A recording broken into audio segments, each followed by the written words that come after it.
Lemillion versus Rengoku is not close. And today, I'm going to prove to you why that is. Alrighty then, let's start off with Rengoku. Rengoku should scale to the other Hashira. He is just as fast, he is obviously just as skilled, and this allows us to put into context how strong he should be at his max potential. Well, how strong are the other Hashira? Well, as you continue to go through the series, you'll find that in the Swordsmith village arc, they are able to dodge lightning, produced by the number 4 Upper Moon Demon. Therefore, Rengoku being stated superior to some of the Hashira, when all the Hashira are able to propel his feet, means that he should be massively hypersonic, and maybe even a decent chunk above lightning timing. So, this should imply he is around that level, that speed, that caliber. So, there we go. We have his speed. Next is his attack potency, and in my previous video, I was able to scale him to city block level after scaling him from Muzan, but upon further inspection, I have decided to dial it back. This is due to many of you pointing out in my previous video that while Muzan doesn't really scale to anyone and is the pinnacle of strength, but I do believe that Rengoku should easily be able to get into the large building level range, and that is due to, obviously, him being able to sustain himself against Upper Moon 3 in a physical brawl. Upper Moon 3, Akaza not really having any sort of means to deal with opponents other than punching, but yet he's still considered quite notable and in the same category as Upper Moon 1, 2, and he's even stated to be stronger than 4 due to his position. So this should put him in the large building level arena, correct? Rengoku, while obviously dying to him, he did put up a significantly better fight than any other opponent who went one-on-one with Akaza in that time period with. So this would lead to him obviously having large building level attack potency, and his durability should be in relative range to that, due to, obviously you need to be able to tank what you dish out, and, base standard physics. So, with all that out of the way, does he have any tricks up his sleeve that will help him, overcome this hurdle? Well, he does. He notably has very good stamina. He does have increased regeneration for a human thanks to his breathing technique, and while he does not physically conjure fire, it does allow him to apply it in many different ways, defensively, offensively, and he's just very versatile for what should essentially be a standard swordsman. However, one thing that makes him all but standard is his willpower.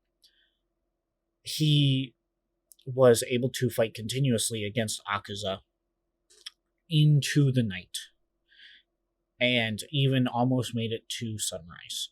Now, he did die, however, when he was pierced by Akaza in the chest, but upon inspection of said scene, he notably regained most of his strength even though he was punched through at the time, meaning that even when suffering serious injuries, it's most likely that he will be able to fight at almost max power, and it will not be able to stagger him of any significant sort. So, this is Rengoku's ranking. So, let's see how his competitor stacks up. So, Lemillion. Mirio. The guy.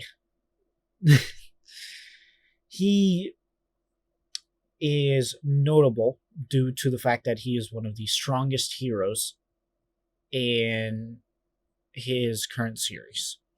This is partially due to his quirk, but also partially due to just how incredibly strong and hardworking he is.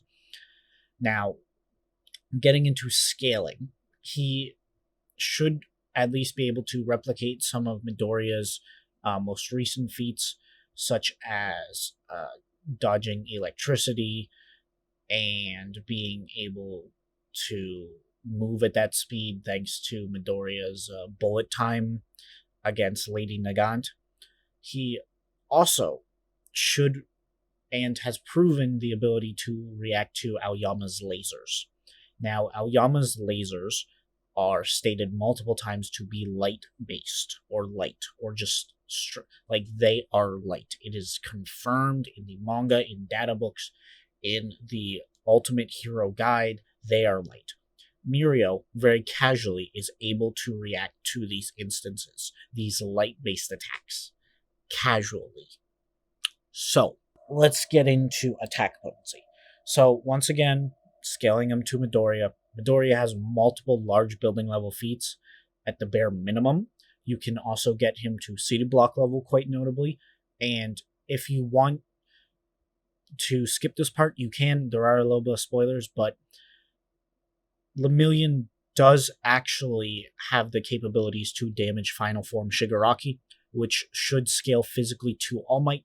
All Might being the same person who can create atomic bomb level punches, he can create mountain level punches, and he can even create island level punches when push comes to shove. Also, the fight with Stars and Stripes once again pushed him into that island to country level, meaning that Mirio being able to damage him would put him in a close enough bracket where you could consider him at the lower end of these levels.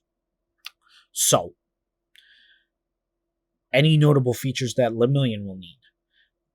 Well, I have yet to introduce his quirk. His quirk allows him to phase through any object whatsoever. This not only allows him to obviously dodge attacks, but he can use it offensively by shifting how dense his body is, and if he falls into nothing but solid objects, he can seemingly teleport through a random stream of particles not being placed properly in a select area and matter overlapping. It is very complex, and to be honest, I do not know it that well. You most likely will need to watch an additional video in this instance to fully understand the matchup. Now, I have laid out all the stats for you. So, who is going to win? Well, I can't tell you just yet. That is because there's something you need to do for me, and that is subscribe, like, share, all that jazz. Listen, I'm trying to hit 500. You guys are my support. You guys are the people that help me get this channel going. So, if I would really appreciate it if there was some way, shape, or form that you guys could help me reach my goal. And hopefully that allows me to provide more content for you guys. I do have plans for stuff that will happen when I hit 500, some big stuff. I'm not going to reveal it because that kind of spoils the surprise. But rest assured, I'm always thinking ahead and trying to think of you guys to help. And in the process, I hope you guys help me. Anyway, back to the rest of the video. So, Rengoku is kind of outmatched. We have a character who ranges from massively hypersonic to massively faster than light, which is rather insane, and anywhere from city block level to possibly country level and attack potency. Compare that to Rengoku's large building level with lightning timing. On top of that, while Rengoku does have the attribute, I would say, in mentally, aka if he gets damaged seriously, he would fight through it better than Lemillion, I would say. It doesn't necessarily matter considering Lemillion can punch a hole through Rengoku with no effort. Like, this matchup is a stomp, and while obviously I see the two connections that the characters have character-wise and placement in story, physicality-wise, they do not match up. This is not close. I do like both characters, but even I gotta admit, yeah, Rengoku is not making it anywhere near Lemillion. On top of that, the natural counters that Lemillion just has to physical attacks when he's on guard are so imperative for Rengoku to land hits because he doesn't have any way to specialize in any sort of spiritual attack, most likely. And it's very difficult for him to, capitalize on any mistakes Mirio makes because he's just so much faster. So this fight is very one sided. I'm sorry if you guys wanted a different one or a closer matchup. I might be able to actually scratch that itch if you guys would like. I am currently thinking of another Rengoku match. This is Rengoku versus Pyranikos.